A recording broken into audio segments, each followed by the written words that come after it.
watching Fox 35 News Plus, streaming on Fox Local.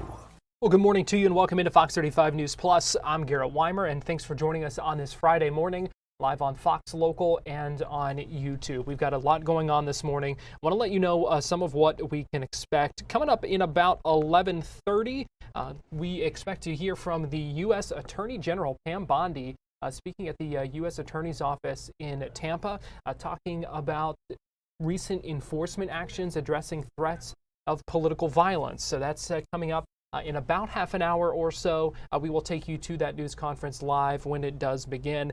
We are also standing by. This is a live look in the grand foyer of the White House, where the First Lady of the United States, Melania Trump, is going to be making an announcement shortly. We don't know what that is. We don't have any sort of guidance on that, but we are monitoring and standing by for that announcement as well. But we begin today with a case that has really captured the attention of the nation in a lot of ways, and that is the arrest of a 42-year-old Kentucky man who was charged in connection with a case out of 2015 that involved the stabbing death of a 6-year-old boy. The suspect in this, Ronald Exantus, he was put on trial. He was convicted of assault, but was found not guilty by reason of insanity in the murder of that 6-year-old boy. He was released from prison early after 8 years, served 8 years of his 20-year sentence, and was released on parole. There was news that he had been down here in Florida somewhere. Well, investigators tracked him down, and they ended up arresting him for failing to register as a convicted felon. Now, Florida law requires folks to register as a felon. He would have had to register within 48 hours with the Marion County Sheriff's Office. And the investigators found him living in a home next to Sunrise Elementary School, they said. So he is now behind bars, charged with failing to register as a felon. But earlier today, I had the chance to speak with Dean Tipton. He is the father of this 6-year-old boy who was killed back in 2015. That is a case that I covered personally. When I worked in Kentucky, I covered the trial of this suspect, Ronald Exantus, and I caught up with Dean earlier this morning to get his reaction to what all this has been. The week or so that Exantus was out, because Tipton's comments to a TV station in Lexington, Kentucky, went viral and even got the attention of the White House when he reacted to the release of this man and said, "If I see him, if I cross paths with him, I will kill him." Those were the words of Dean Tipton. And so I talked with him earlier today, and he said there's a sense of relief knowing that this man is now back behind bars. Here's my conversation with him, and I started by asking him how he found out that Exantus had been rearrested. How did you find out about Exantus's arrest down here? Actually watching Fox News. We had just turned it on, and it come across breaking news with Will Kane, and that's how we found out that he was arrested. What's going through your mind at that point when you saw that? Shock, disbelief, happiness, sadness, everything, all the emotions all wrapped up in one. It's been, a couple weeks now that he's been out on parole? Yeah, like a week and a half. What has that time been like for you? It's been pretty nerve-wracking. It opened up a lot of scars and wounds that I thought I had healed from, that I have found out obviously I haven't. And it's pretty much the same thing with all my family. Just being on edge, anxiety, breakdowns. I had to take off from work just because my mental state wasn't in a very good spot. Dean, this is a case that has been getting a lot of national attention over the past week or so, especially because of what you told WKYT there in Lexington, that if you ever came across Ronald Exantus, you would kill him on the spot. Yeah, I mean, it's one of the regrets I have is not doing it that night. But I didn't know Logan was hurt. I didn't know he had been injured at all. Uh, but I think any father would feel the same way. I don't want my kids to have to walk around the rest of their life wondering if this man was going to come back and do the job, finish the job that he told them that he was going to do. How much have you talked about some of the wounds being reopened? You know, it's been 10 years, and yet, you know, here you are reliving some of these things. How hard is that?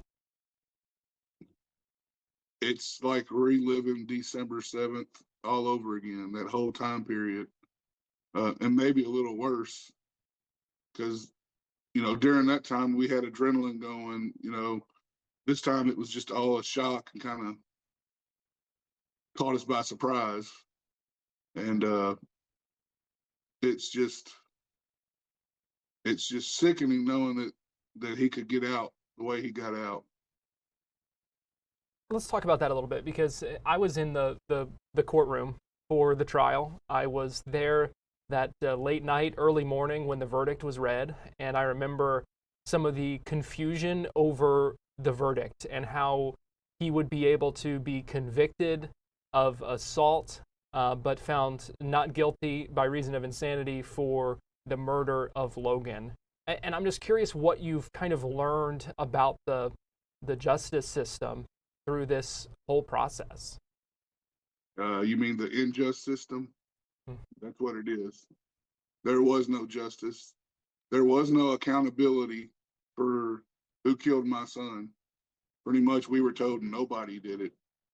And it's a disgrace to Kentucky, and it's a disgrace to our nation, knowing that a man can go in and stab a 6-year-old sleeping boy to death and then plead insanity and walk free.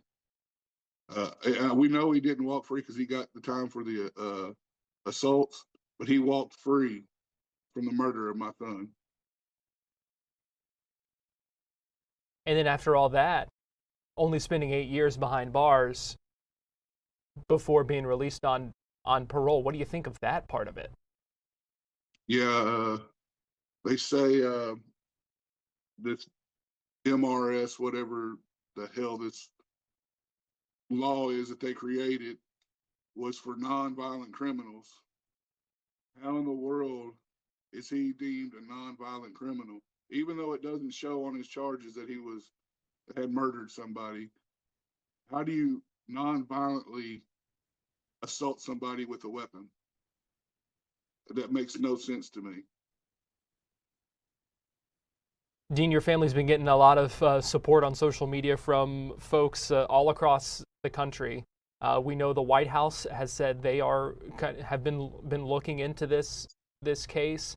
I'm wondering who all maybe you've heard from and what you kind of make of the response to this. You know, seeing everybody tweet it out and share Logan's story, you know, it's good to see, because that's the only way we're ever going to get change, is getting it out there and getting it shared, and the people speaking up and being outraged over it. But as far as anybody contacting me, the only person that's contacted me is Mr. Jason Nemus. He's a state representative here in Kentucky. Other than that, and he's contacting us about wanting to create a Logan's Law.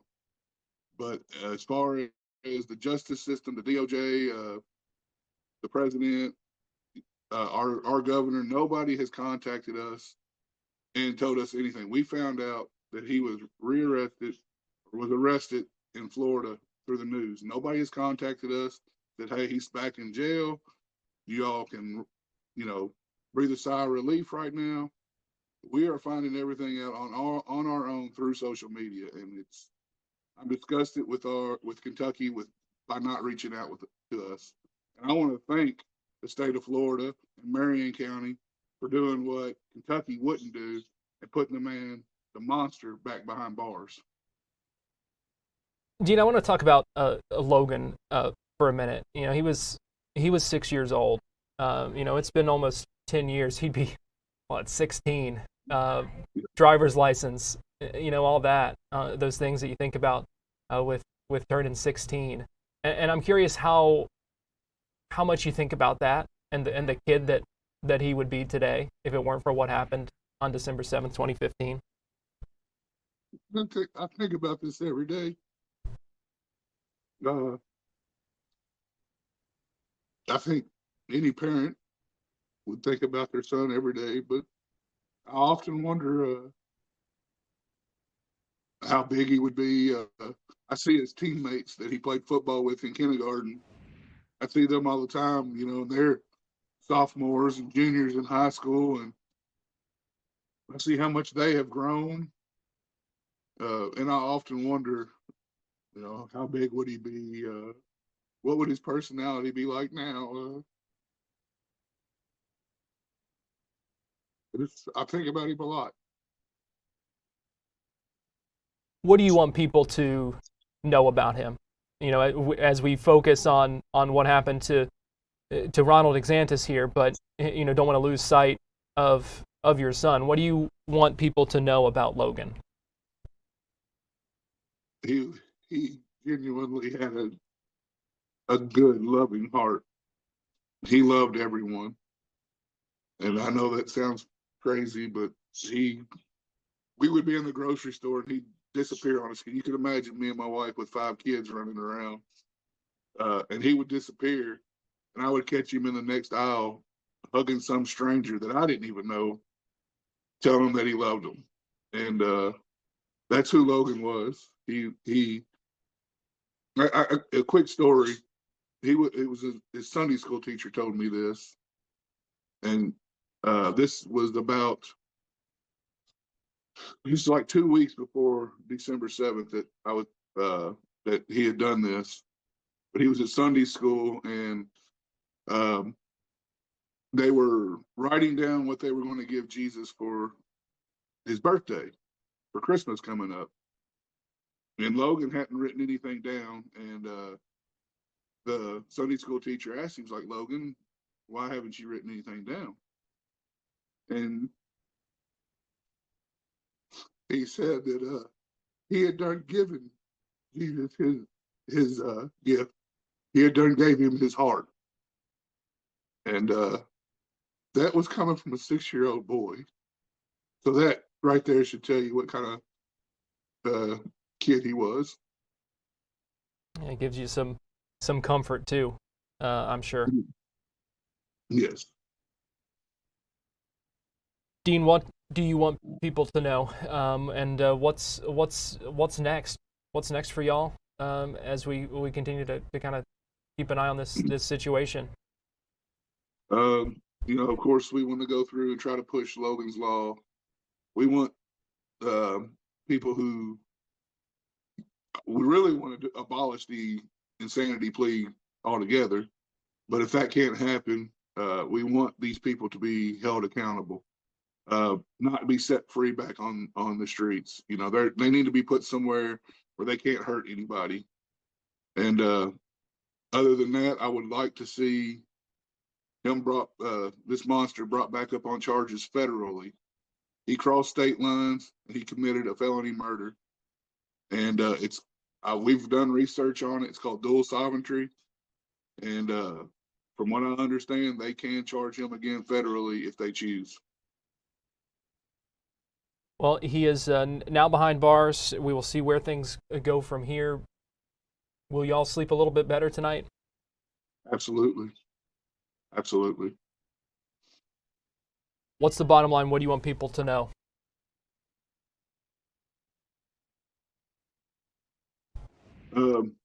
Monsters are real, people. And there needs to be a change in our judicial system, not just statewide, but nationwide, to protect our families, our loved ones, our babies. Just keep sharing Logan's story, and maybe together we can make a change. If Ronald Exantus weren't arrested this week in Florida, Do you worry about what might have happened next? Yeah, because I question myself, what kind of man spends that long in prison and doesn't do a check-in within 48 hours to stay out?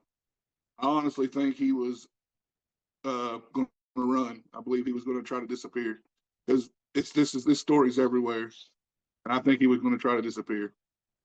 And the Marion County Sheriff's Office also spoke earlier today about this case, went into some details about how they were able to track him down and some of the next steps as well. We'll have more on that coming up in just a little bit.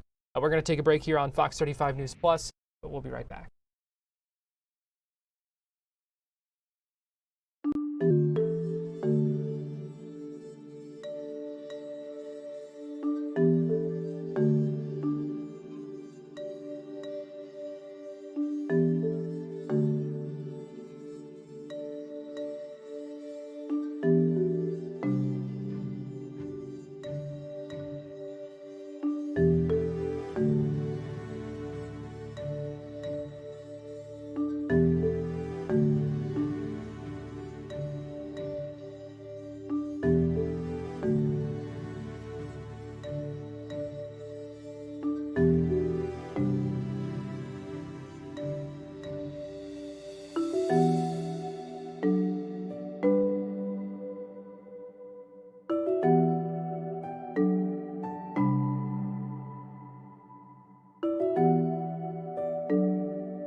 You're watching Fox 35 News Plus, streaming on Fox Local. Well, Fox 35 Storm Team meteorologist Brooks Garner joins me now here live in the streaming studio. And Brooks, it has been quite the week when it comes to weather. So how are things looking as we kind of head into this weekend? So we've got a big nor'easter in the works forming right on our front doorstep. And this is going to be heading up into the Outer Banks of North Carolina and the Northeast this weekend, providing some really rough conditions up there. For us, it's resulting in this. We've got high tides thanks to the annual king tide. That's when the moon and the sun are in a certain orientation to bring the tides up to their highest levels of the year. It's compounded by the fact that there's a push of wind from the east, literally forcing the seawater toward shore. It is currently, right now live, high tide. And there's no beach, Garrett. That looks like almost like a tropical storm. Right. It really does. I mean, we haven't seen a surge like this, many would agree, since roughly 2022 Hurricane Nicole, which hit in November and did a lot of damage to the dunes. Now, this doesn't have quite the wave power and quite the surge, so we're not expecting anything like that, but there will be some erosion, especially to those freshly nourished beaches. But if you know this camera angle, this is from the Hard Rock Hotel cam, there's usually about 100 yards of beach, 50 to 100 yards of beach, depending on the tide. I mean, certainly very rare to have the waves literally breaking on the seawall. So the high tide was at 11:08. Right now it's 10 minutes past high tide, so the tide will be going out. But even when the tide was really low this morning, if you look at my Facebook page, it's facebook.com/BrooksTV. I've got a picture up there from about 2.5, 3 hours after the low tide, and it was already coming up to the seawall. So it's just a really high tide right now. But this is why. We've got a coastal storm, and on this satellite loop, you can kind of see the twist quite literally off of Daytona Beach, about 50 miles. That's the beginning of a spin which could bring some pretty devastating erosion this weekend to parts of North Carolina, specifically the Outer Banks, specifically near Buxton, North Carolina, where there are currently multiple homes that are teetering on the edge after years of beach erosion and slowly rising sea levels. Now, it's fact that since about 1880, the global sea level has risen between 8 and 9 inches. And global sea level rise is a combination of melting glaciers and ice caps, as well as a warming ocean, which causes volume expansion. And so this isn't speculation. This isn't like debating, global climate patterns. This is factually measured by tide gauges and essentially a big yardstick in the water, and they're about 8 to 9 inches higher. So that is one of the contributing forces to chewing away at some of these islands that maybe their max sea level is 3 feet above sea level. That's a third of the height. So we watch this very carefully now, especially, and it's also producing copious amounts of rain. We've had flash flood warnings over the last couple of, about the last day, and now over the last couple of hours. There's one right now, a flash flood warning until 12:15 for Volusia County between New Smyrna Beach and Oak Hill. The storm in question causing that has now dissipated and drifted southward, but it left between 3 and 5 inches of additional rain to the rain last night. And last night we had about 3 to 7 inches in Cape Canaveral, causing flash flooding there. So we're going to continue seeing rain mostly on the coast. This is a coastal event. Very little rain inland comparatively. There's Oak Hill, live camera. There's a live camera from Melbourne on 518 where it continues to rain. But in Orlando, there's considerably less rain. So here's what goes on. We've got this low pressure system developing right now east of us. It's going to move northward, and in doing so this weekend, drag a cold front across Florida, ushering in dry weather and the most comfortable air we've had in about 148 days. You got to go back to mid-May, May 15th, to find anything like this. But it's going to come at the cost of that major erosion event for the Northeast, where it could be a really rainy end of the weekend as well for southern New England. Anyway, for us, what is the weekend looking like? Well, we've got a 30% chance of rain tomorrow. It'll be windy. It's going to be kind of cloudy, a couple showers around, still humid, 81. A little cooler thanks to the cloud cover. Then on Sunday, you'll really notice it. The drier air surges in, humidity noticeably lower, and morning lows will be in the 60s for the first time in over 4 months. In the tropics, we've got Jerry, a tropical storm currently soaking the Leeward Islands, and it's going to be heading northward. Never really strengthens to a hurricane, according to the latest from the National Hurricane Center, but could bring some rain to Bermuda. Elsewhere, we've got a subtropical storm. This is a little one, and it formed really far north at 45 degrees north, which is the same latitude as Newfoundland, Canada, or Portugal. I mean, that's extremely far north for a tropical system to form. It's a subtropical storm, which means it has characteristics of both the tropical and non-tropical system. And the name is Karen. So Karen is going to work into the northern Atlantic, and then it's going to want to talk to your manager, Garrett. Okay, that was my Karen joke for the day. No. It's not impacting anybody, so I can laugh. I love Karen. Some of my best friends are Karen, and some of them are Karens. But anyway, that's, of course, been the big joke on social media is the whole Karen thing. But thankfully, that's not affecting anybody. We can joke about it. Otherwise, things get really nice here into the early part of next week. The way that love you, Karen. That sorry. name has kind of been co-opted. It's I'm glad for all the Karens out there that this storm isn't turning into anything, Yes. because that would not have made their lives any easier. Well, it's very true. And kind of joking aside, kidding aside, if you look back at some of the more impactful hurricanes like Katrina in 2005, Yeah. and you look at the baby names, that name sharply fell off the baby name trend because, of course, nobody wants to name their kid after something that was associated with devastation. So, anyway, on that note, real quickly, this is the anniversary of Hurricane Milton. It hit last year. Yesterday it made landfall, and today, last year, would have been rolling through central Florida, causing copious flooding. So we're enjoying that we're not dealing with Milton. We do have a little bit of rain on the coast, but nothing like that system 1 year ago. Yeah, and not a bad look in that 7-day forecast. Oh, it's going to be so nice, Garrett. If you're a runner, if you like doing anything outside, look forward to low humidity Sunday. That'll last for most of next week. It's going to be a real breath of fresh air. Quite literally. Quite literally. All Quite right. literally. Fox 35 Storm Team Meteorologist Brooks Garner, we appreciate you joining us. My pleasure as always. Love you, Karen. We're going to take a quick break here on Fox 35 News Plus, and we'll be right back.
Welcome back into Fox 35 News Plus. I'm Garrett Weimer. We're continuing to follow the rearrest of 42-year-old Ronald Exantus, the Kentucky convict who was arrested in Marion County for failure to register as a convicted felon. This is a case that has gotten nationwide attention in the past week or so because of his role in the home invasion that led to the death of a 6-year-old boy who was stabbed to death in Kentucky back in 2015.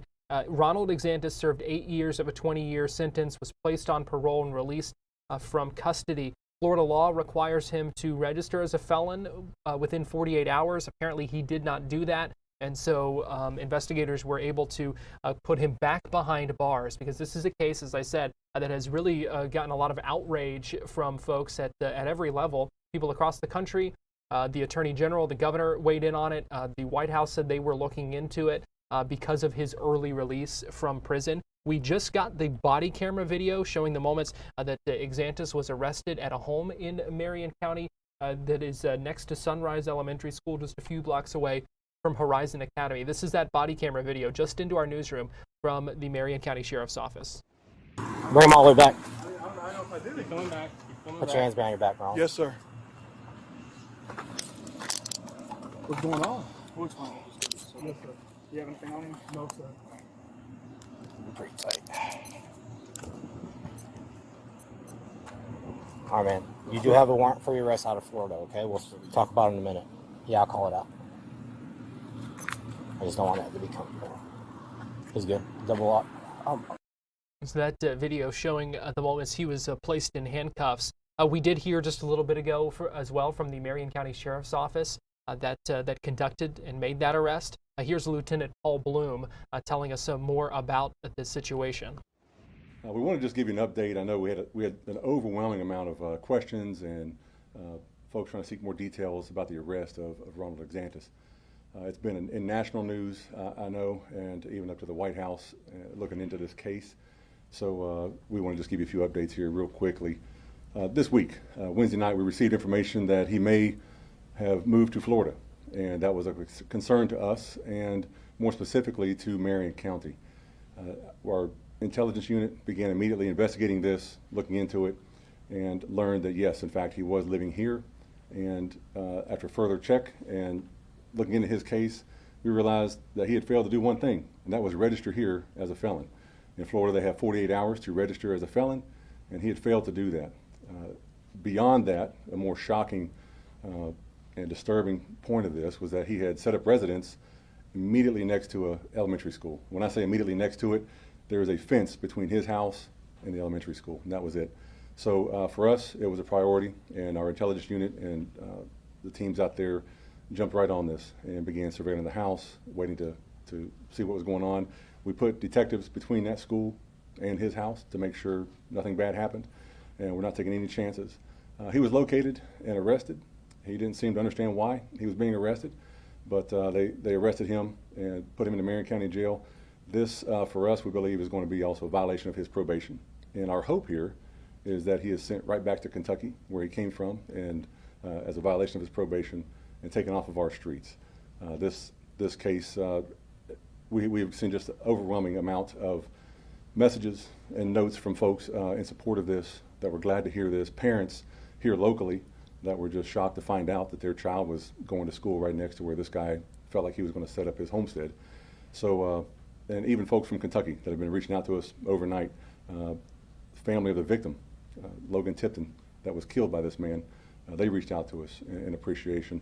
So it is of a national concern, and for us, our hope is maybe we shoulder just a little bit of that burden that the Tipton family shoulders every single day in thinking of this. And I can't imagine the horror and the sadness that ripped through that family when they realized this man was being released early, a 20-year sentence, and he didn't even serve half of that, just to be released.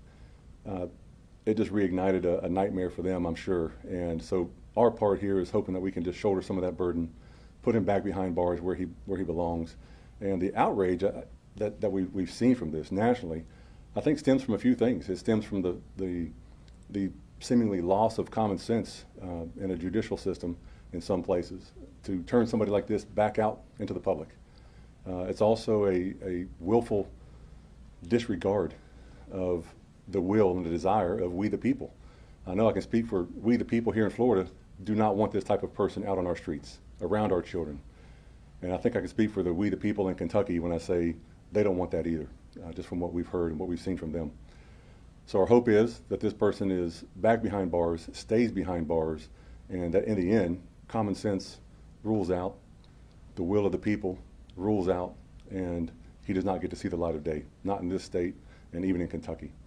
At this point, I'll take some questions about his arrest, anything we can help answer. So in the arrest report, it says that he did check in with corrections in Marion County, but was the issue that he had to do that and also check in with the sheriff's office? That's correct. So he was told by the Department of Corrections, they're given a form. It's printed out in whatever language you speak, and he is given that and was told you have 48 hours to register at the Marion County Sheriff's Office. And we have felons that come here and register every single day of the week. So they know that, they're told this, he just willfully flaunted that. And I don't know why he chose to do that. Honestly, I don't know why he chose Florida. To come to Florida after doing something like that, you want to ask him, have you met Florida? Do you know us? Do you know our sheriff or our governor or, our attorney general here? Zero tolerance for that type of behavior, and you're not going to flaunt the law and fail to register here. And as far as living next to the school, I mean, we know there's laws about sex offenders living that close to schools. Is there a law that would prevent him from, a convicted felon from living that close to the school? So not necessarily. Convicted felon may be allowed to live there unless there's some stipulation in their parole probation that prohibits that. Unfortunately, that's allowed. But when we learned that, for us, that's why I say immediately we had, between those children and that house, there was some warriors standing ready. Was there any connection between, the house?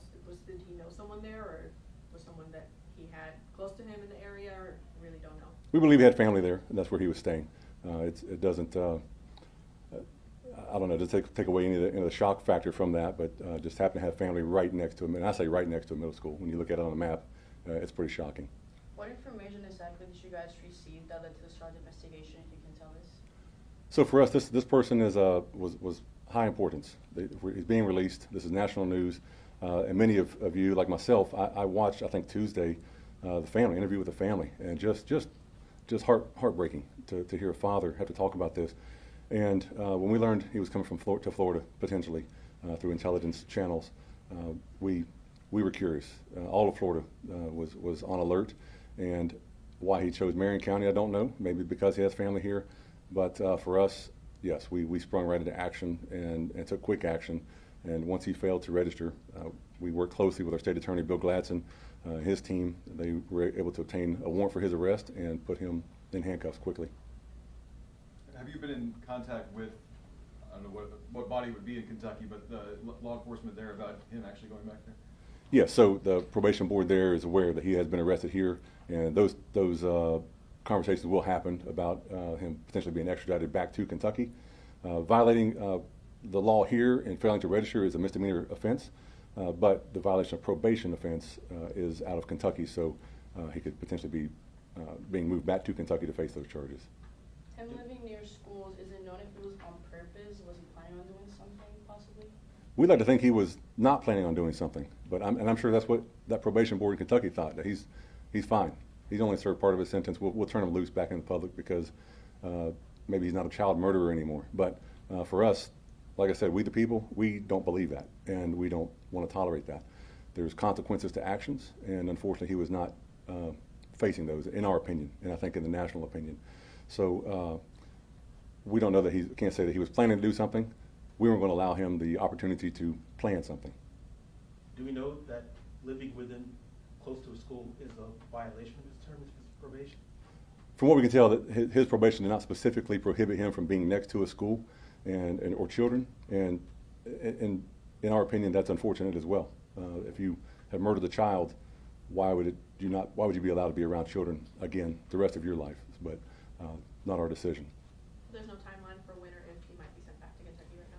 No timeline, and if he is extradited back, we would not announce when that is happening just for security reasons, but that's a very real possibility and something that we here in Florida, again, I'm speaking for we the people, we want to happen. We don't want him here. Is it known for how long he was living in Marion County? Just a few days, from what we can tell, but more than 48 hours. And his opportunity to come register came and went, and so that's when we got with our state attorney, Bill Gladson, got those warrants and picked him up. From what I understand, it's fairly rare to arrest someone for that particular charge as far as not registering within 48 hours. I mean, was part of that because you guys felt you needed to get him out, even if it's a rarely used law?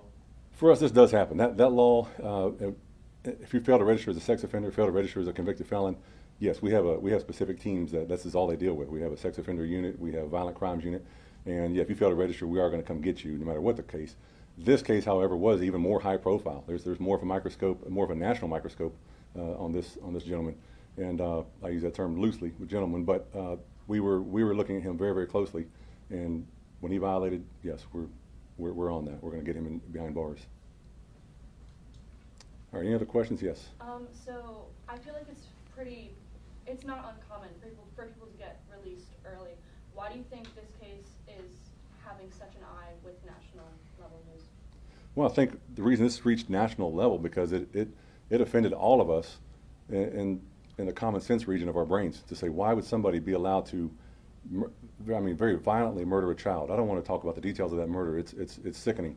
But when somebody does something that violent, that vile, that evil, why would they be allowed back? We have a hard time as voters, as citizens, as human beings, understanding that there's consequences to actions. And I get he was released, from my understanding, on good behavior. Well, I think the overwhelming evil behavior that he exhibited in killing this child and trying to kill others in the same home outweighs any good behavior he could do in the next 400 years. So for us, it's hard to understand. We know prisoners do get released early, and I do believe that people can commit a crime and change their life, turn their life around. I wouldn't remove that capability from anybody. Lives have been changed. So, but there are always existing consequences, and in this case, these consequences should be upheld, and unfortunately they were not, and that's why everyone was upset.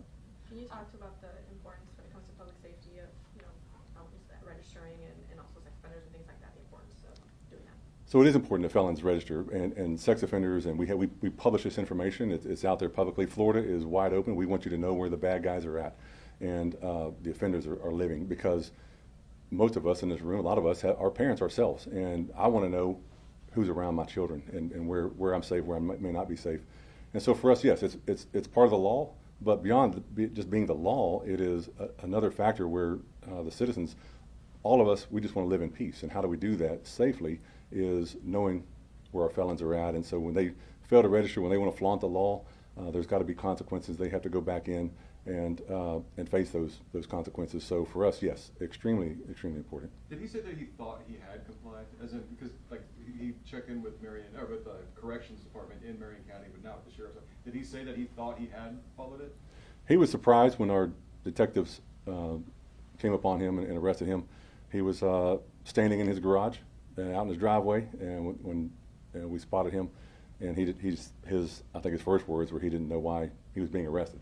But whether he knew that or not, it's hard for me to believe, because they are given this. I don't know how all the other 100 felons before him understood that and came here and registered, and he's the 101st one did not understand this. So that argument is invalid for us, and for him, we're not. There's no leniency when it comes to that. Because Marion County, because this is having such a wide scope on this, is Marion County receiving any pressure from the governor or any other national person on this case? So we've received no pressure from the state of Florida, the government at all. We've received a lot of help from James Ethmeyer's office, from the governor's office, and statewide prosecution. So it's again, it's a team effort in Florida. Why this guy chose Florida? Because most criminals know that Florida does not play, and we're not here to tolerate. So no, we've received nothing but support on that end, and I think the overwhelming, again, emails, messages, everything we've received has just backed up the corrective action that we did, and have appreciated that. I want to get you live now to Tampa, where U.S. Attorney General Pam Bondi is political violence in this country. We've seen attacks against police officers, federal agents, including the deadly shooting in the ICE facility in Dallas. Night after night, Antifa wreaks havoc on our streets of our cities. In Minnesota, a gunman murdered a state lawmaker and her husband. It was horrific. An anti-Semitic lunatic tried to burn down Governor Shapiro's house while he was in it with his wife and young children. This week, authorities arrested a man outside a Catholic church in Washington, D.C., with hundreds of explosive devices. And on September 10th, our nation stopped in its tracks with the assassination of Charlie Kirk. We miss him dearly. Unfortunately, I'm here today to talk about similar threats that were made against Benny Johnson and his wife, Kate. Benny's a well-known media personality, carrying a message very similar to Charlie's, grounded largely in faith and love of country. Just days after Charlie's assassination, Benny received a letter at his home where he and Kate are raising their beautiful, beautiful young family. The author of this letter made it very clear that he hated Benny because of his views, and he wanted Benny dead.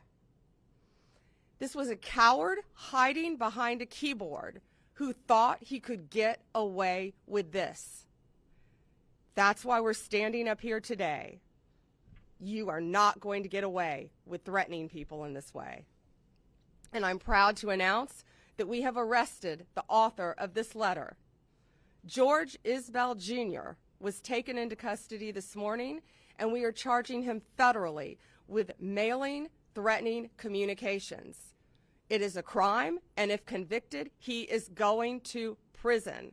This was incredible teamwork. Benny called me right away. Chief Burkall, thank you. You were on it right away. Matt Fodor and all the FBI agents. Thank you, U.S. Attorney Kehoe. All of the U.S. Postal Service, FBI, state and local law enforcement working together. This is what it's about. And we are going to catch you if you think you can do something like this. We don't care if you're across the country in California. We will find you. We will arrest you. We will extradite you, and we will bring you to justice. We cannot allow this political violence to continue any longer. This arrest will serve as a reminder to many. Do not do this. We will find you. Greg Kehoe is going to give some details of the incident, of the horrible crime, and we're not going to get into specifics of what's in the letter. It's pretty horrific, and it's now a pending case. But I just want to thank all of the law enforcement officers standing behind me. And I want to thank Benny and Kate for standing so strong and fighting for their views and not cowering in fear, but coming out and supporting their faith and their values. Thank you. Thank you, General. Just preliminarily, I'm Greg Kehoe, the U.S. Attorney for the Middle District of Florida. I just want to introduce some of the individuals that are here at the podium so you can put names to faces, and they have all participated in this. As the General has said, this was a coordinated effort. In my far right is Rodney Crawford. He's the Assistant Special Agent in charge of the FBI. Next to him is Blad Rojo, who is the Inspector in charge for the Postal Service, and Mark Glass is behind me. Right behind me, he is the Commissioner of FDLE, and last but certainly not least is Chief Lee Burkall of the Tampa Police Department. You know, often we talk about coordinated, organized efforts by law enforcement to get something done, and I will tell you this is a textbook example of that. This letter came in to Mr. Johnson and his wife. We immediately contacted the Tampa Police Department. Lee Burkall and his folks at Tampa Police Department got on this letter right away. Right away, pulled in the FBI, pulled in FDLE. The Postal Service was able to track where this letter was sent from in San Diego in a miraculously quick period of time. FDLE turned around the fingerprints that were obtained from the particular letter to identify George Russell Isbell on this matter, and there was an arrest by the FBI who was coordinating this outside the San Diego area in conjunction with the local U.S. Attorney's Office, the FBI in San Diego, and last but not least, the San Diego Police Department. What we have here, and you can look at the complaint that has been filed and that is before you, is a vicious, horrific letter threatening Mr. Johnson and his family, sent to Mr. Johnson's house. In the complaint that you'll see, and also it attaches Isbell's letter, he is calling for the extermination of Mr. Johnson, that he should be strangled by an American flag, that he hoped somebody blows his head off, and then some vicious, vicious comments thereafter. Ladies and gentlemen, we have been at this podium many times before, and I say this and I say it again to echo what the Attorney General has just said and what the Attorney General has said throughout the country when similar instances have come up. Such conduct will simply not be tolerated. It will not be tolerated. If you send a communication to anyone, anyhow, anywhere, where you are threatening individuals with harm, you will be prosecuted by the United States Department of Justice. And you will be prosecuted while we bring all of the joint assets of law enforcement, as you see here, the Tampa Police Department, the Florida Department of Law Enforcement, the United States Postal Service, and of course, coordinating this is the Federal Bureau of Investigation. So the word should go out, and it should be no mistake that if you decide at any point, at any time, to write such a thing and send it over the wires, or in this instance, put it in the mails, you will be prosecuted and you will be held accountable. If we can just take a couple of moments, I know Mr. Johnson wants to make a few comments, and I invite you to do so. Thank you. Thank you. God bless you. Thank you. Thank you, officers. 1 month ago today, I witnessed my friend of 10 years, someone who I considered a brother, a loving husband, a devoted father, a generational leader, get assassinated on a live stream by a left-wing radical. Approximately 1 year ago, I witnessed the President of the United States get shot in the head by a left-wing radical, who also took the life of a Trump supporter in front of his daughters and wife. 2 months ago, Christian children kneeling and praying in a church were slaughtered by a left-wing extremist. And 2 weeks ago, federal law enforcement was shot at multiple sniper rounds in a federal facility by a left-wing extremist. If it's happening every single week, is it that extreme? Or has the Democrat Party mainstreamed violence as a political tool? The individual who wrote me described why he wanted me dead. I was a white, cis, Christian Trump supporter. They described in great detail how I would be killed in an open field just like Charlie, how much blood would come out of my head and neck when it was blown off. This individual described orphaning my 4 beautiful children and widowing my wife with great joy.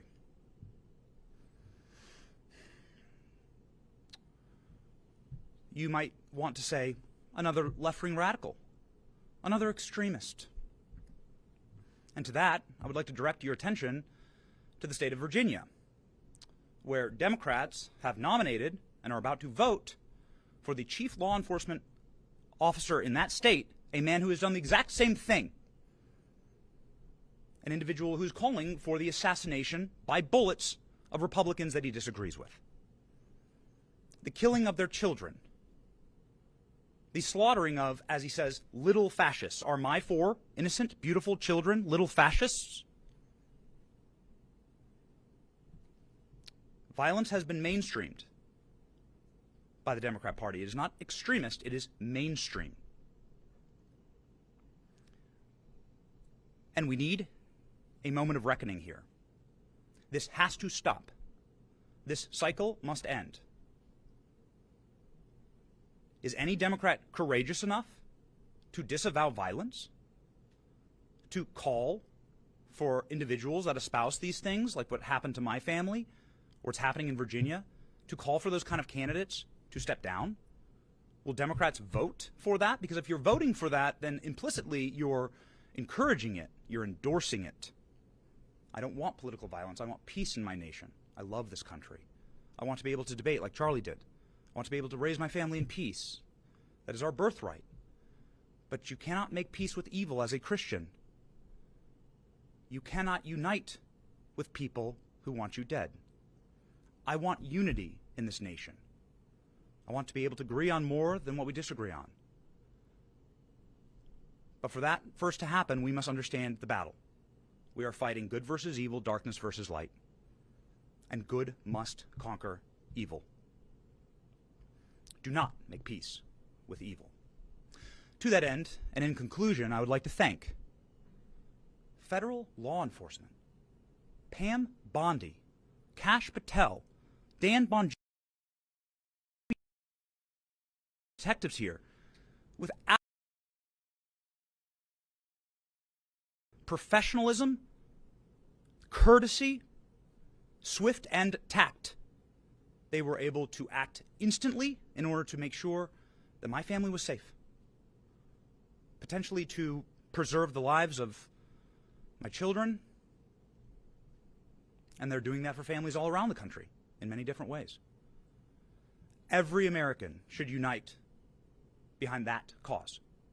No matter who you are, you should say, this is a country where families should be able to raise their children safely, where people can have peaceful disagreements, where we can all live together under one American flag.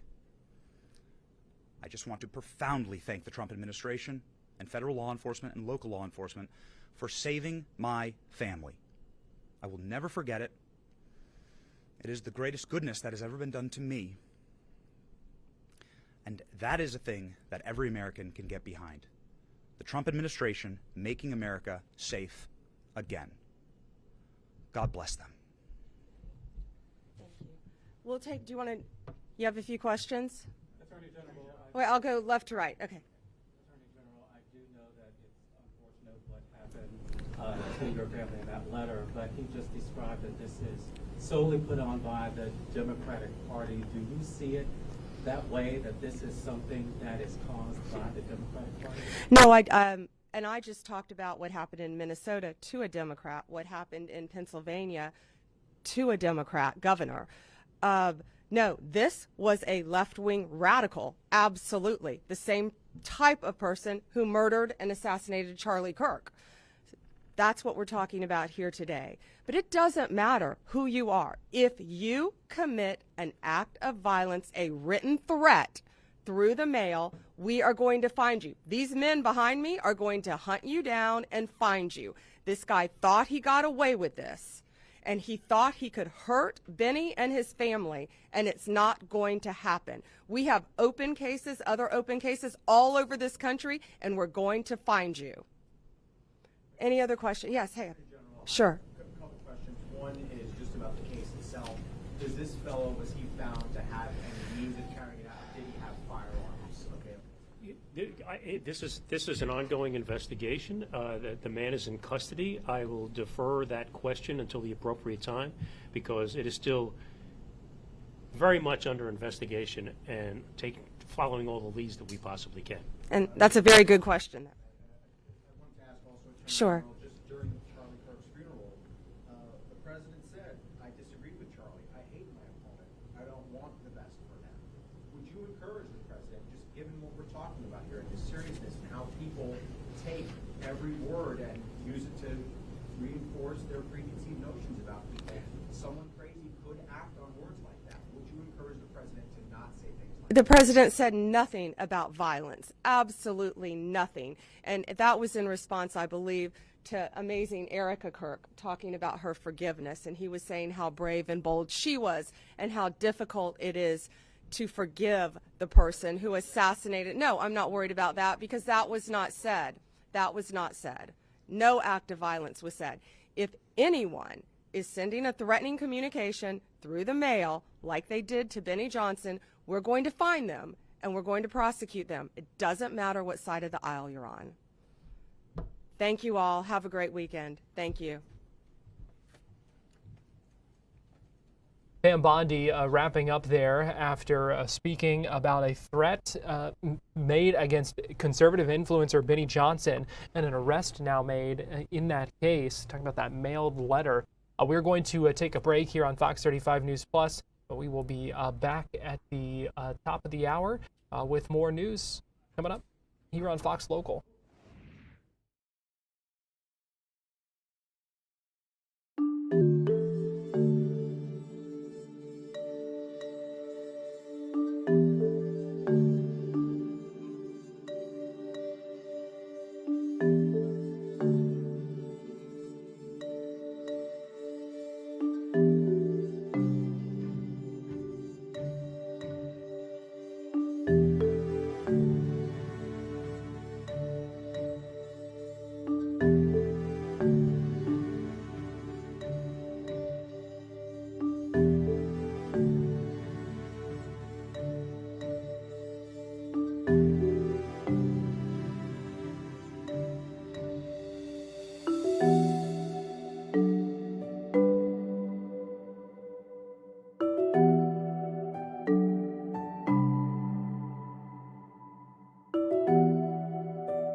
You're watching Fox 35 News Plus, streaming on Fox Local.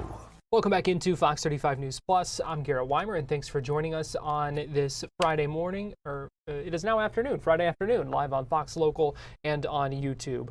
It is day 10 of the government shutdown. We are going to talk more about that in just a minute. But first, I do want to play for you this announcement from the First Lady of the United States. We talked about it at the start of our 11 o'clock hour, and so I want to play for you as we heard her talk about some steps to reunite children with their families in Ukraine. This is regarding the war, the Russian war in Ukraine, and the First Lady making an important announcement at the White House just a little bit ago. With President Putin's team to ensure the safe reunification of children with their families between Russia and Ukraine. In fact, 8 children have been rejoined with their families during the past 24 hours.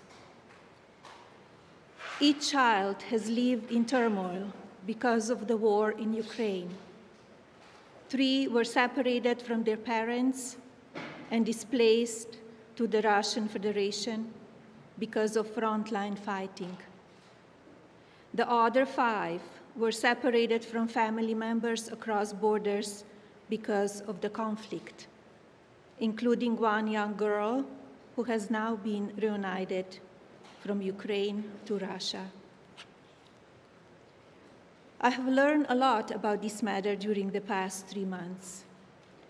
Russia has demonstrated a willingness to disclose objective and detailed information reflective for the current situation.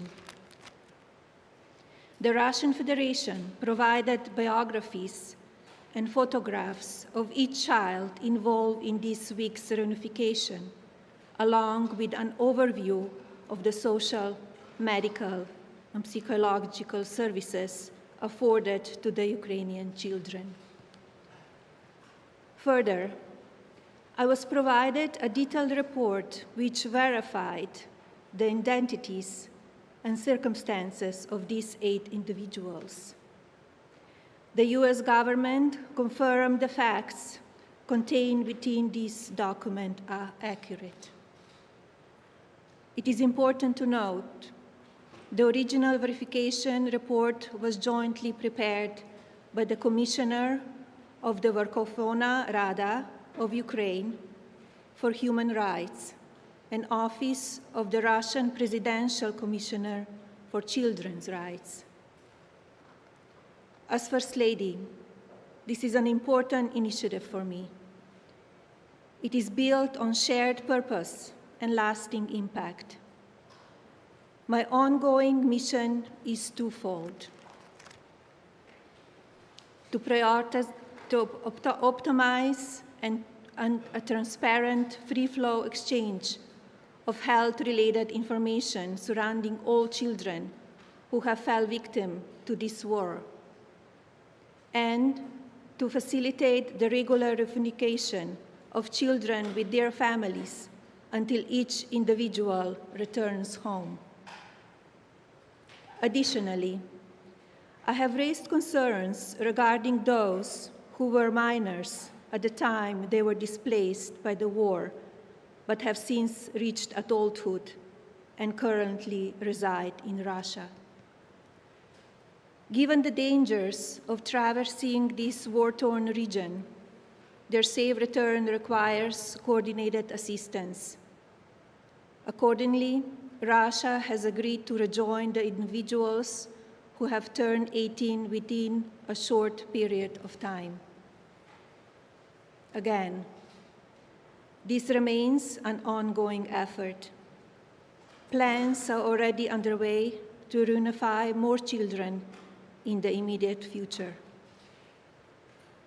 I hope peace will come soon. It can begin with our children. Thank you. The First Lady announcing 8 Ukrainian children already reunited with their families after these direct talks with Putin. Live look right now at the White House. I can also give you a live look at the U.S. Capitol in Washington, D.C., where the government shutdown continues again. Day 10 is today. We heard just a little bit ago from House Speaker Mike Johnson and Republican leadership in the House talking about where things stand. Here's what he had to say. David Hogg said, quote, "Give credit where credit's due. This is a big step up. A big step up. While you're delaying flights, while you're making people go through this pain." The co-founder of the far-left group Indivisible said this yesterday publicly, quote, "Chuck Schumer hasn't surrendered yet. I call that progress." There's one inescapable fact. It's a glaring fact that everybody in America can see. Chuck Schumer is hurting real Americans for his own political survival. I'm going to say that again. Chuck Schumer is hurting real Americans for his own political survival. If you're a service member who's not getting a paycheck, it's because Chuck Schumer has to appease the Marxist. Cut and simple. It's plain and simple. Shame on you, Chuck. Every Senate Democrat who's going along with this, you lack the moral fortitude to do the right thing. This is the first time in history, the first time in the history of the United States Congress, that a party has shut down the government over a clean CR. We frankly didn't expect this. We sent over a no-frills 24-page document to keep the lights on, keep Congress working, to keep the paychecks flowing, and they stopped it because they're afraid of the far left. I'm just going to walk through a quick sample of the devastating impacts that Americans are feeling as we speak right here, because this is real. And you'll note a theme here. A lot of these are blue states where their Senate Democrats are over here keeping the government closed. In California, home of the nation's largest civilian workforce, more than 250,000 federal workers are now working without pay. Both the Democrat senators, Padilla and Schiff, have now voted 7 times to block those paychecks. In Virginia, there are 189,000 federal employees, nearly 5% of the state's workforce, that are waiting on their next full paycheck. And both of their senators, Warner and Kaine, refused to pass a clean bipartisan CR that Democrats supported 13 times under Joe Biden in the previous 4 years. In Maryland, Maryland is a hub of trade and commerce. You have 150,000 federal workers there. Both of their senators, also Brooks and Van Hollen, have voted 7 times to keep the government closed. In Georgia, home to our nation's busiest airport, there's close to 110,000 federal workers, including thousands of TSA agents and air traffic controllers now being forced to work without pay. You guessed it. Senators Ossoff and Warnock voted to block those paychecks too. Arizona, 58,000 workers serve the federal government, including many Border Patrol agents who are working hard to keep us safe. That hasn't stopped Arizona Senators Kelly and Gallego from blocking funding 7 times for the paychecks for their own constituents. In fact, they have so much idle time, they're having publicity stunts, posing publicity stunts outside my office. In New York, let's talk about New York because this is interesting. It's the home to both of the Democrat leaders, both in the Senate and the House. 115,000 federal workers are waiting on Hakeem Jeffries and Chuck Schumer and Kristen Gillibrand to come to their senses and end this shutdown. Chuck Schumer said himself, "With every day of the shutdown gets better for us." And what does that look like? We're talking about 2 million civilian workers, 1.3 million active duty service members, everybody being hurt because of it. Chuck is what they're doing right now. I've been asked many times in interviews over the last couple of days, you seem angry. You don't get angry a lot. I don't, but this is beyond the pale. What Chuck Schumer's doing right now, it's sickening. It's sickening to hear him say it's better for him and his party when it's so terrible for real Americans. Millions of people are experiencing real pain because of these political games. And you'd think after 44 years in Congress, Chuck Schumer would know better. But it seems apparent now that he spent too long in Washington to understand the real pain of real people. We're going to share a few more things with you about this morning and to talk about some of the real-world impacts on federal law enforcement. We've asked our House Committee Chairman, the Chairman of our House Administration Committee, Brian Stile, to come and talk a little bit more about that. So, Chairman Stile, thanks for being here. Thank you very much, Mr. Speaker. Thank you for your leadership. Chuck Schumer yesterday said every day gets better for the Democrats. That's certainly not true for the men and women in blue. Today is the first day that the men and women of law enforcement here in the United States Capitol, U.S. Capitol Police, are not receiving pay that they earned since the beginning of the Chuck Schumer shutdown. As this continues, the chaos and consequences of the Schumer shutdown continue to build. Yet the men and women in law enforcement are asked to go out and serve and protect us every day. Chuck Schumer and Hakeem Jeffries will maintain a security detail, men and women that aren't being paid because of Democrats' decision to shut down the federal government. I chair the Committee on House Administration, work closely with the men and women of the United States Capitol Police, and they're suffering the consequences of the Schumer shutdown today. It's particularly concerning at a period of time when political violence is on the rise. Senate Democrats have voted to shut down the federal government 7 times. That's 7 times to defund our police. I'd ask Chuck Schumer if it's getting better for the men and women of Border Patrol who are on the border securing the United States of America. I'd ask him if it's getting better for the United States Marshals who are doing incredibly dangerous work on behalf of our country in every state. I'd ask him if it's getting better for the United States Secret Service, who's protecting the President of the United States. Chuck Schumer has put politics over people. It's getting better for his politics, he thinks. It's not better for the people of the United States of America. We should be standing with the men and women of law enforcement who are doing their job. Can AI agents modify Rust code bases? Augment Code can. Augment Code is the best agent to one-shot features. Server-client architecture and async messages in Rust, no problem for Augment Code. So this is my Rust project. I have 4 terminal clients, all with this chat interface running off one server. And what we're going to implement and one-shot is a /user command to list out all the connected users. So I started with a simple prompt to implement a users command. Then I used the prompt enhance button and got an enhanced prompt that I can just give to Augment to one-shot. Augment Code uses the Augment context engine, making sure that only the most relevant context is injected into the LLM. It makes a task list to make sure it's always on task, and it's testing the code too to make sure it works. In the end, you can see it made 56 tool calls, all for one user message, and one-shotted this feature for us. Now I can run /users and get a list of users just like I wanted. Check out Augment Code. We have a 7-day free trial. The government open. We've had those same votes on the Senate floor. You can see who has been voting to pay our troops, who has been voting to pay our TSA agents, our Border Patrol agents, and who are those people that are voting to shut it down, to deny pay to our troops. It's crystal clear. And you can go see the voice votes, the record votes.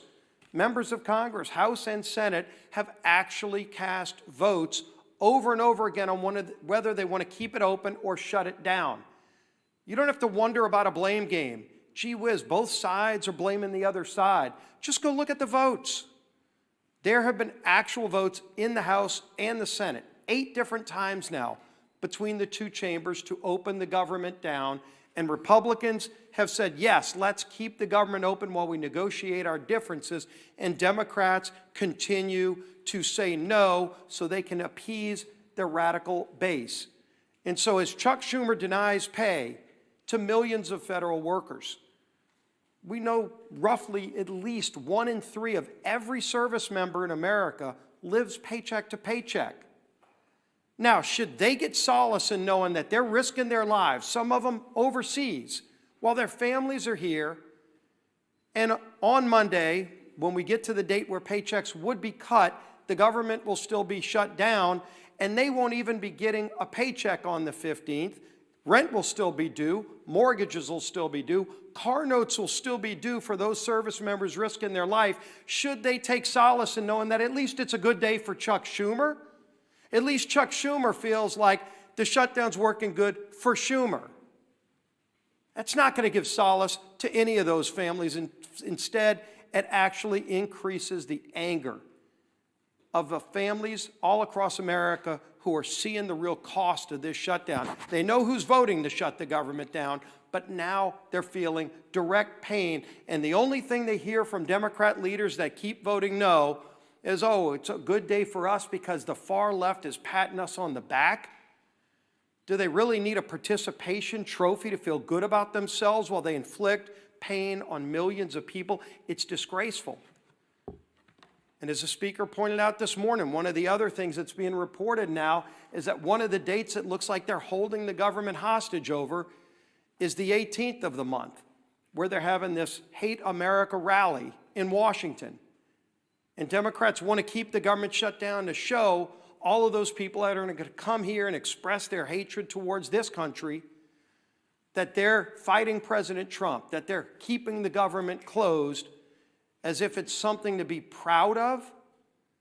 They ought to be ashamed. If they had any shame, they would come back, they would open up the government, and then we can negotiate our differences, which are very, very large on a lot of these issues.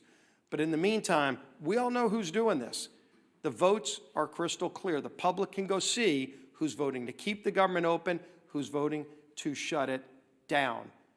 Chuck Schumer and his Democrat colleagues who are doing this need to look themselves in the mirror and start working for the American people instead of being so concerned about appeasing their far-left radical base. With that, our whip, Tom Emmer.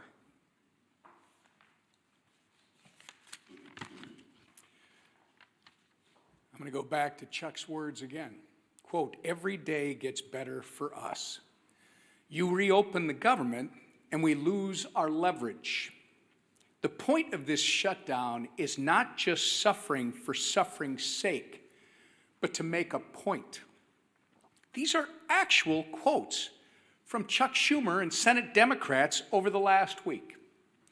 You don't have to take our word for what their motivations are in shutting down the government.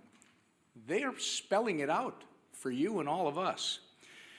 This is about one thing and one thing only: to score political points with the terrorist wing of their party, which is set to hold, as Leader Scalise just commented on, a Hate America rally in D.C. next week. And they've forced military families, air traffic controllers, border patrol agents, farmers, veterans, TSA agents, and federal workers to pay the price. We're now on day 10 of the Democrat shutdown. Senate Democrats, including Senator Tina Smith in my home state of Minnesota, have had 7 opportunities to reopen the government, but they've refused every single time. Consequently, Americans across the country are experiencing flight delays. In a matter of mere days, 11,000 Minnesota National Guardsmen won't get paid. Federal workers are being forced to figure out how they're going to put food on the table for their families, just so the Democrats can maintain their leverage to make a point. It's despicable, it's disgusting, and it should be disqualifying. With election season right around the corner, I hope every single American is taking note. Republicans have done our job. Democrats, on the other hand, are only here to play politics, and they're willing to hang their constituents out to dry to do it. And with that, I'll turn it back to our speaker. Thank you, Whip Emmer. Take a few questions this morning. Yeah, Jack. I know your position about saying it was on the Senate. They have to take our bill that would reopen the government. But haven't the circumstances changed? And because there's a dire emergency, as Mr. Stile talks about the Capitol Police, you all talked about the military, to say we should do something different here. We're still going to apply our pressure on the Senate, but you know, if you're in the middle of a ball game and the strategy changes, you're behind, or somebody gets hurt or something like that, the coach calls in different play. Why not call in a different play right now? Well, the ball game analogy doesn't fit here because we weren't playing a game. We sent over a clean CR, and I've explained this many times. If there was some Republican priority or poison pill or gimmick or trick or something that I could pull off the CR in order to negotiate with Democrats, I would have already done it. It's not there. When I say we're operating in good faith, I mean it. We sent over a totally clean measure that they had already voted for before. In fact, that Chuck Schumer gave impassioned speeches as recently as March of this year. The same instrument, the same one that he said was the right thing to do and that it must be done so Americans don't feel harm. He said that earlier this year. So we sent him the same instrument, hoping, of course, believing that they would do what has always been done here and pass a clean CR. And they didn't. So I don't have anything to negotiate. There's nothing more for me to do. I literally don't have a card that I can take off the deck because we did it all in good faith. They're the ones politicizing this. They're trying to play a game. We're not engaging in a game. We're trying to get the government open again so that people can be served, and it's plain and simple. Yes, sir. To Chad's question, though, hasn't the state of play changed here, though? Isn't it perhaps the responsible thing to do to pass some kind of legislation, to pay troops, to pay federal... We did that. We passed the bill. We have voted 8 times. Republicans have voted 8 times to pay the troops, to pay the civilian workforce, to pay TSA agents, Border Patrol, air traffic controllers, and all the rest. We've done it. The Democrats have voted no every time. There is no other instrument to do it. It's called a CR to keep the the lights on and the doors open so that Congress can do its work, so that, as the Leader Scalise said, so that we can do all the rest of the negotiation and deliberation on all these other issues. Open the government, Democrats. That's what this is. We have voted so many times to pay the troops. We've already done it. We did it in the House 3 weeks ago. The ball is in the court of Senate Democrats right now. That's it. Yes, ma'am. In terms of strategy, if you could speak to your strategy on keeping the House out in their districts and any idea of when they may come back. This is not a strategy call to keep the House working in their districts right now. There's an urgent necessity of it. We had a conference call yesterday with House Republicans. They're fanned out across the country. They're in their districts trying to help their constituents because so many of them are now struggling because of the Democrats' games. So they're helping, for example, rural hospitals to access the funds that we got signed into law July 4th, $50 billion rural hospital fund, so they can provide for health care for their constituents. They need to know how to navigate that before Chuck Schumer and the Democrats try to take it away. Their counterproposal CR would spend $1.5 trillion and take away the $50 billion that we passed into law just on July 4th, signed into law by President Trump, to prop up rural hospitals. Who cares about health care here? Okay, our members are out working diligently in their districts, serving their constituents right now. We will come back here and get back to legislative session as soon as the Senate Democrats turn the lights back on. That's the fact. That's where we are. Yes, ma'am. On the military pay, though, in past shutdowns, there have been ways to guarantee that members of the military get paid. There are over 100 Republicans in your caucus who have signed on to a standalone bill to pay these military members. So at what point do you... Every single Republican is not just talking about paying troops. We have already had those votes. We have done that. We did it 3 weeks ago. The executive branch, the president, is working on ways that he may have as well to ensure that troops are paid. The Republican Party stands for paying the troops. The Democrats are the ones that are demonstrating over and over and over now 8 times that they don't want troops to be paid. This could not be any simpler than it is. Look at the record. Don't listen to what these Democrat politicians are saying up here. Look at how they're voting and demand that they do the right thing. That is where we are, and that's where it'll be. Yes, ma'am. I actually have a question with Emmer. Mr. Emmer, I know the White House announced last week that they were going to rescind $7.5 billion in green energy funds. They went to a number of states. It includes your district, however. Excel Energy Services is on the line to lose $7 million if this funding is rescinded. What conversations have you had with the White House about this, and what is your expectation for this funding? Is it truly gone, or is there some way to get it back? Well, this is going to affect the Speaker, this is going to affect the Leader, this is going to affect our Chairman, Representative Stile, and all of our members. Literally, this could end today. If Chuck Schumer and Democrats would reopen the government, this wouldn't be an issue. And what's happened is the White House has to make some very serious and difficult decisions as to what's essential and what's not. If you want to end it, Chuck Schumer, reopen the government.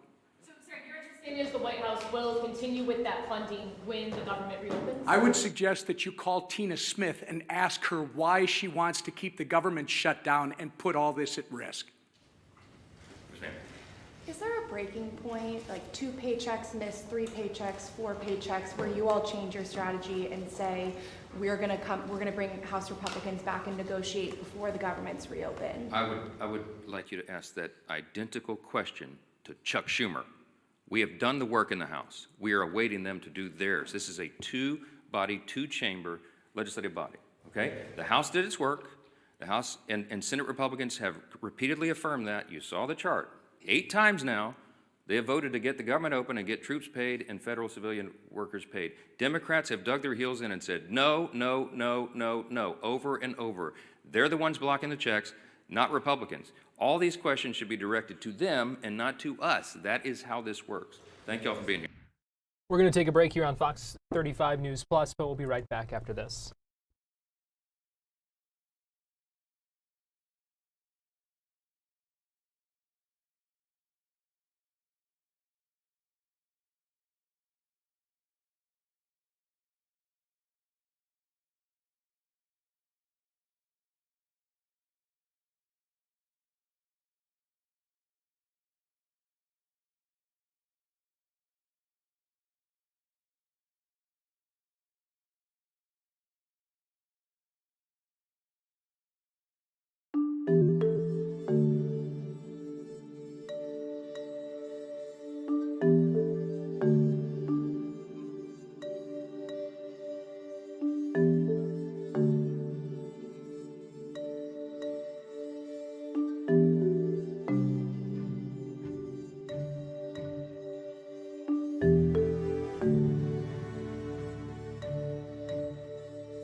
to Fox 35 News Plus. I'm Garrett Weimer. Give you a live look at downtown Orlando. Thanks for joining us on this Friday afternoon, live on Fox Local and on YouTube. So we just heard from Republican House leadership talking about the ongoing government shutdown. I want to play for you now a rally that was held last night in Orlando from the Democrat perspective of things. It was hosted by Congressman Maxwell Frost, a Democrat from Florida's 10th District.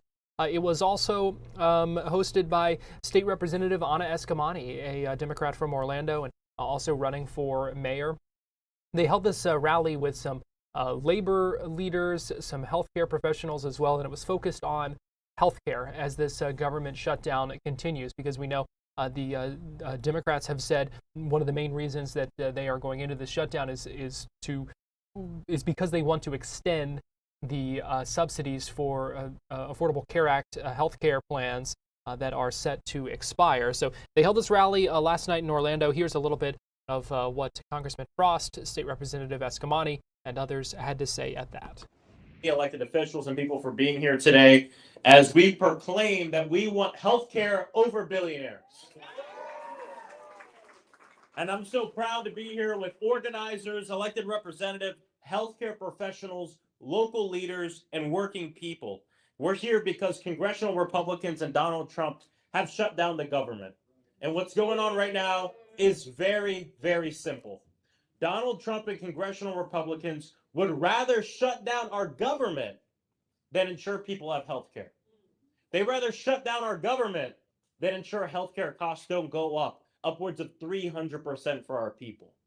And they're doing all of this to give billionaires and mega corporations a massive tax break.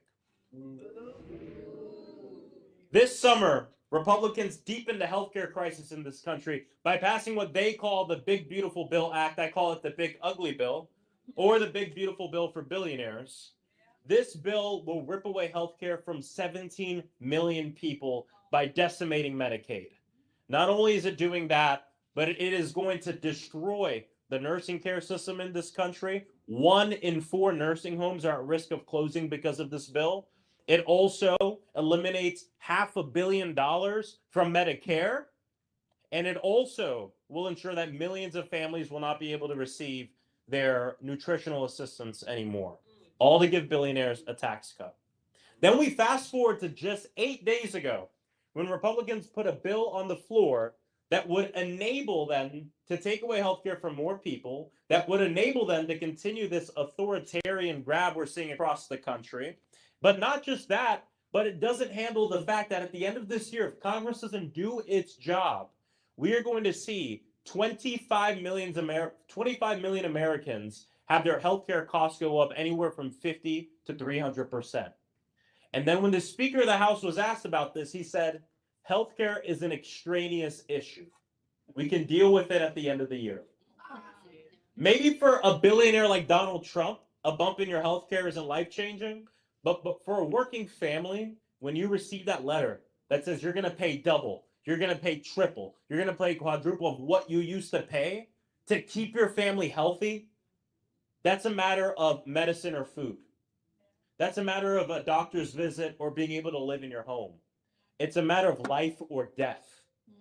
And for the Speaker of the House to say healthcare is an extraneous issue is ridiculous and shows how out of touch these people are. Healthcare is an extraneous, it's central.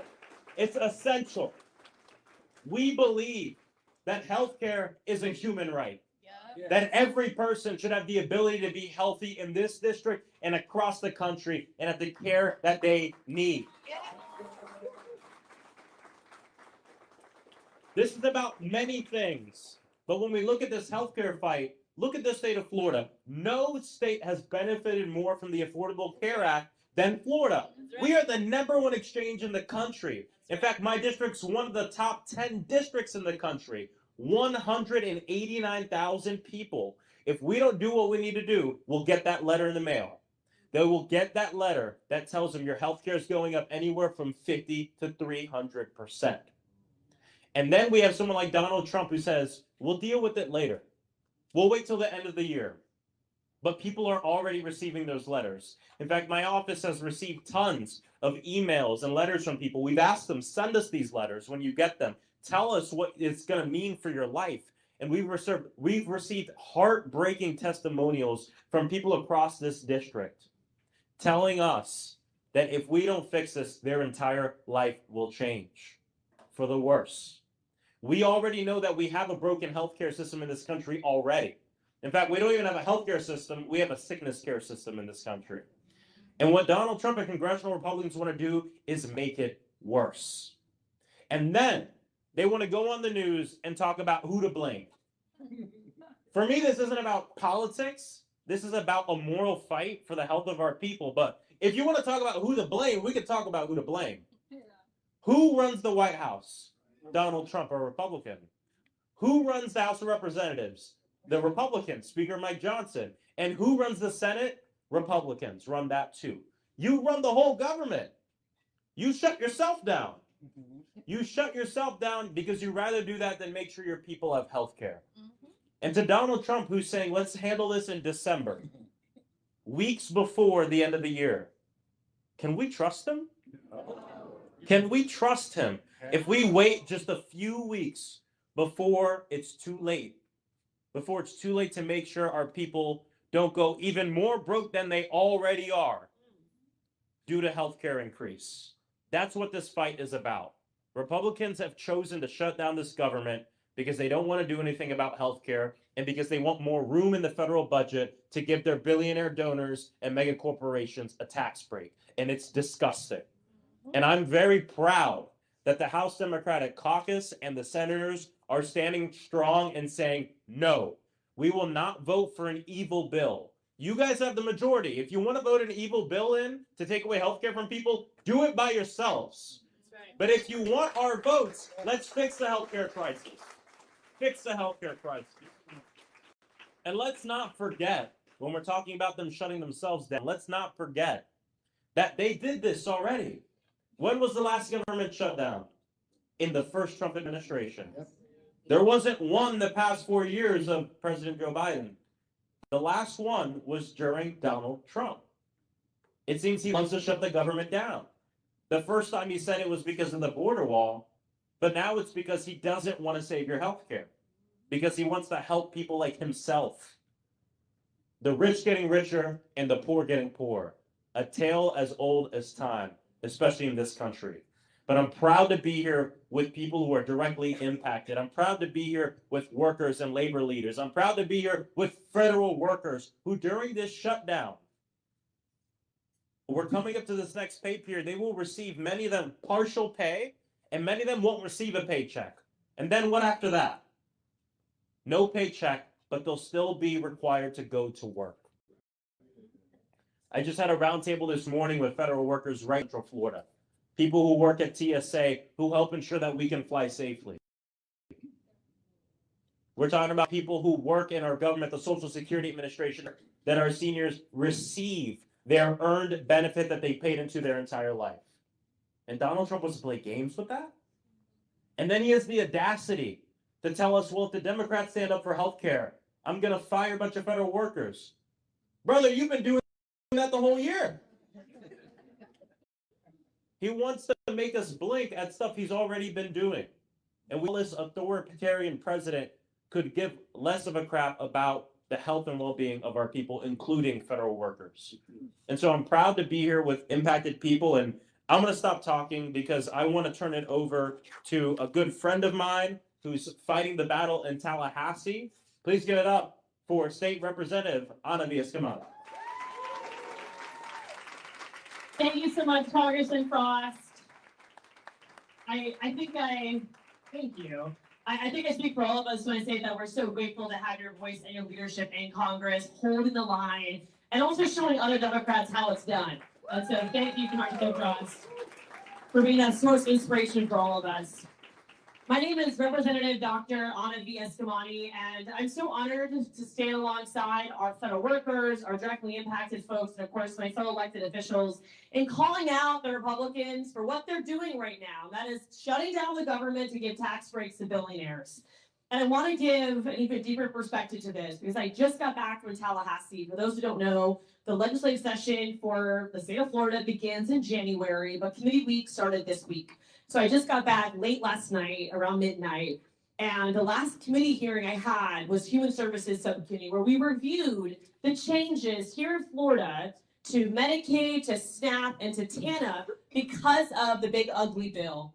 And we learned that more than 181,000 Floridians who currently have exemptions to the administrative burdens to access SNAP are no longer going to have those exemptions. And that includes our veterans, that includes foster youth, and it includes immigrants with legal status, including asylum seekers and refugees and victims of human trafficking. These are all populations that for years in Florida, if they were able to be eligible for Medicaid, they could, for SNAP, they could apply for SNAP and have that coverage without going through these restrictions that unfortunately are designed to keep people out of benefits. And so it's 181,000 people in our state who have been reliant on SNAP to feed themselves and their families. And because the big ugly bill will no longer have that access anymore. And this comes from the party that says they care about veterans. They care about our of human trafficking. They say they care about the most vulnerable, and here they are kicking the most vulnerable to the curb. And it's the same thing in the context of healthcare and the Affordable Care. I'm old enough to remember back in 2010 when we fought for the Affordable Care Act. We fought hard to pass that legislation. And then once we passed it, then we worked on the ground to get people enrolled. And it was a historic effort across Orange County, across the state of Florida, despite the political rhetoric, despite the lack of Medicaid expansion from our colleagues across the aisle. As the congressman said, Florida is one of the most successful states as it pertains to the Affordable Care Act. As it pertains to, yeah, let's go. Whether it's kids being able to stay on their parents' plan until they're 26 years old, whether it's the 10 minimum healthcare benefits that insurance companies are required to follow, or the subsidies on healthcare.gov that have opened up access to more than 4 million Floridians. These are entrepreneurs, these are business owners, these are folks who are adding so much to our economy, but they don't have an employer that offers them health insurance. So they tap into healthcare.gov with subsidies to access a premium that is in their budget. And this is an administration right now, the Donald Trump administration, he is forcing a healthcare tax on Floridians, on Americans. Because it's not just about taking away the subsidies, he's taking away and putting the tax of healthcare back on the consumer, back on the American, who is already struggling to make ends meet every single day. Our office is flooded with folks who cannot afford their rent, cannot afford their mortgage, cannot afford their car payments, their cars are getting repossessed, their utility bills are skyrocketing high. And instead of these issues being top of mind, whether it's for Governor DeSantis or President Trump, they don't care.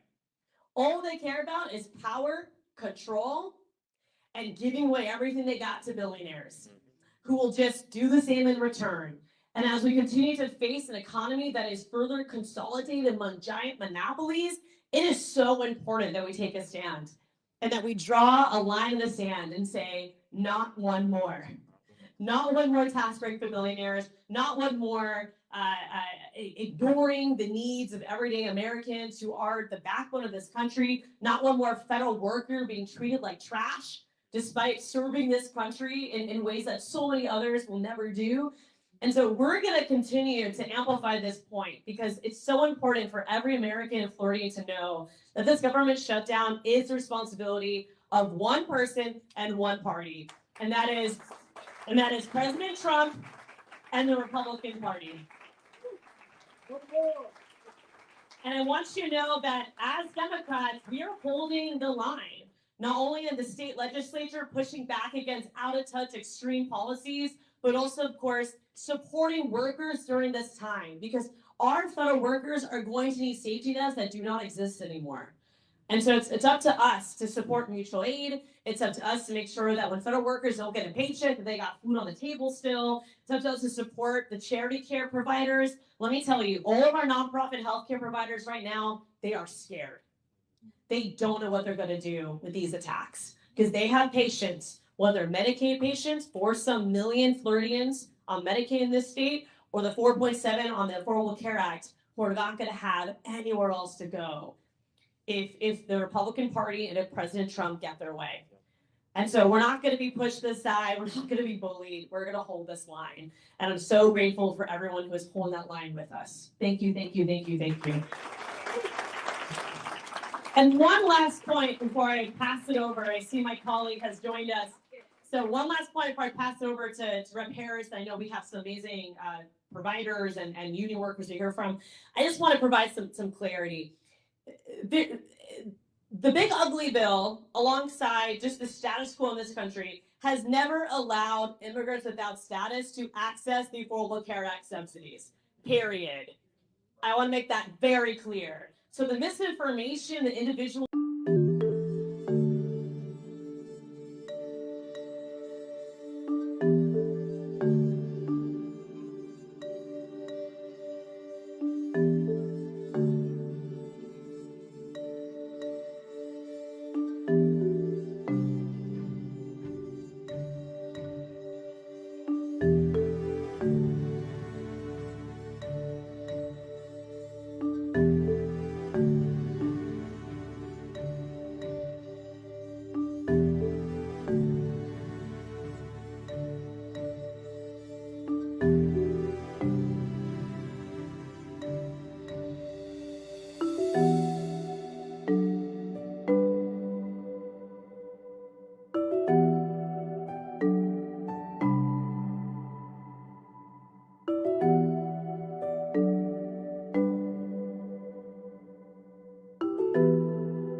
expand Medicaid in 2010 when we should have, and so we're already behind. And our hospitals before this shutdown were already struggling. And to be honest with you, we're already on a collision course to collapse. And so now what's happening, it's really going to cause a vacuum.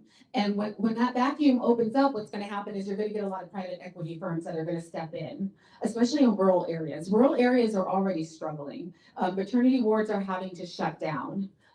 Trauma centers are having to close, which means that puts more pressure on the hospitals here in more densely populated urban areas, because they're able to stay open, but now they're taking people from Lake County, Sumter County, because there are literally, it's just nothing there for them. So the impact this is going to have on our rural hospitals is going to be incredible. And the pressure it's going to put on our urban hospitals is we're going to all feel it. Already have dealt with issues where a friend, her daughter went in a scheduled induction to have a child, and they had to send her home because they didn't have enough providers. So we're losing providers. We're losing the ability to have healthcare because centers are shutting down, and this is only going to make all of that so much worse. And that's what we are standing up for today. That is what Congressman Frost is standing up for today. It would be really easy to just say, sure, fund something, but then you see what's coming down the road, and you see that it's not going to help. Subsidies are going to triple. People's premiums are going to triple, and they already cannot afford them right now. We're already dealing with a situation where people cannot afford it. Funding trickle down to our state, affecting everything from nutrition programs that's going to be cut. We're going to feel it when it comes to SNAP, which also impacts healthcare. Healthcare resources are going to be scarce, and the cost of the states is going to be incredible. Children are not going to be able to get checkups. Seniors are not going to be able to afford prescriptions. The difference it's going to make is going to be incredible. And it's not that we're trying to scare people. I just think we want people to be aware. We want to be aware what we're standing up for as well. I can attest to the fact that I know Congressman Frost is working very, very hard to stand up for us. I know that my colleague in the State House, Representative Escamani, as well as myself and all of the Orange County delegation is standing up strong for it. But we need to be strong together, and we need to make sure that we're also telling our friends the impact that this is going to have, especially in the healthcare space. I'm going to finish it up because I know y'all have been waiting for a while, and I had so much I wanted to say. I had it all planned out, but I get in front of people and I just start to talk from the heart. So I just wanted to kind of tell my story a little bit, but I do want to introduce the next speaker. It's really special for me to introduce him. He is actually a constituent of mine. He reached out to me. I got to sit down with him and some of his colleagues, and he's been really helpful in providing a lot of insight into what is happening right now in the state, even before the talk of the shutdown. So like I said, I know so much about what's happening because I have great experts. We all do. We have experts that are in the field who talk to us about the things so that we know what's happening. And he sat down with me and he said, "This is what's happening." We did a podcast together. It was really informative. He came with a ton of knowledge. And so I'm really pleased to introduce Dr. Isaiah Cochran to talk about what he's seeing on the ground as a healthcare provider in the state of Florida.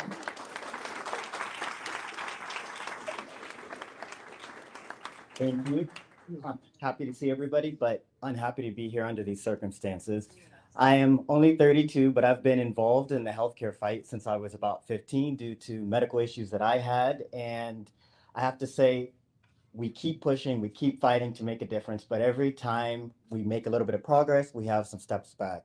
Right now, patients are facing, as you've heard, healthcare insurance hikes. That's not okay. We're at a time now where people can't find affordable housing, they can't find affordable education, and now something that is integral to life, healthcare, is being put on the table. We know that in our society, the healthier our population is, the better that they will contribute to society. So I ask myself all the time, what are politicians doing when they're not supporting healthcare? It makes no sense whatsoever. I moved to Florida 5 years ago, originally from Ohio, and I said to myself, I know Ohio's rough, but I think Florida is going to be rougher. And I have to say, it has been. I went to residency here, and now I'm an attending physician here. I work with tons of residents from many different backgrounds, and I've got to tell you, all of the residents who are not from Florida say, yeah, it's rough for our patients. Number one, the Republicans at the federal level refuse to allow for us to negotiate the ACA further, and it's not okay. They want to blame it on the Democrats. They want to say that we do not want to support funding. That's not what the case is. The case is we want to ensure that people have health care. I have been pushing very hard since all of this started to get everybody that I can to use their voices. I always tell people, please reach out to your representative, Democrat or Republican. You are a voter, you are a constituent, your voice matters. Don't sit back idle because it's going to hit your pocketbooks or it's going to hit your family's pocketbooks. Unfortunately, many people feel defeated, especially in this era. The train that is Donald Trump has been unfortunately quite effective and people are tapping out. But I keep encouraging people to use their voices. When it comes to healthcare, I already see people struggling. Unfortunately, and fortunately, I do work at a clinic where most of my patients are 300% poverty level and below. Many of them, for various reasons, do not qualify for Medicaid. Some of them are undocumented. And as Congresswoman Escamani said, if you are undocumented, you are not on healthcare. I can tell you that right now. Right. These undocumented individuals don't even want to come to my clinic anymore because they're afraid that they might not be able to stay in the US if they get caught. They don't want to go to the ED. So it really makes me very upset to hear that. The other thing is in the state of Florida, as you heard from Congresswoman Harris, is that we did not take federal dollars for Medicaid. So when it comes to Medicaid expansion, we're suffering there. What does that mean? That means that if these ACA hikes happen, we're going to have even more people without insurance. They're going to then rely on the emergency departments for their health care. And what does that mean for people who are insured? You're still going to be infected because now hospital wait times are going to go up. You're going to have hospitals that are not functioning, and then you're going to have hospitals that might close. In addition to hospitals, you're going to have federally qualified health centers that are funded by the federal government. And during this government shutdown, they are not going to be able to operate, or they might close as well. So again, you're going to see these healthcare gaps continue to grow. And something you might not be aware of, in the state of Florida, by 2035, we are projected to have a physician shortage of about 18,000. So you do all of the math with people coming off of healthcare and having a provider shortage, it is not going to be good. So what I'm here today to say to you is that there are physicians fighting, there are physicians using our voices to do what we can.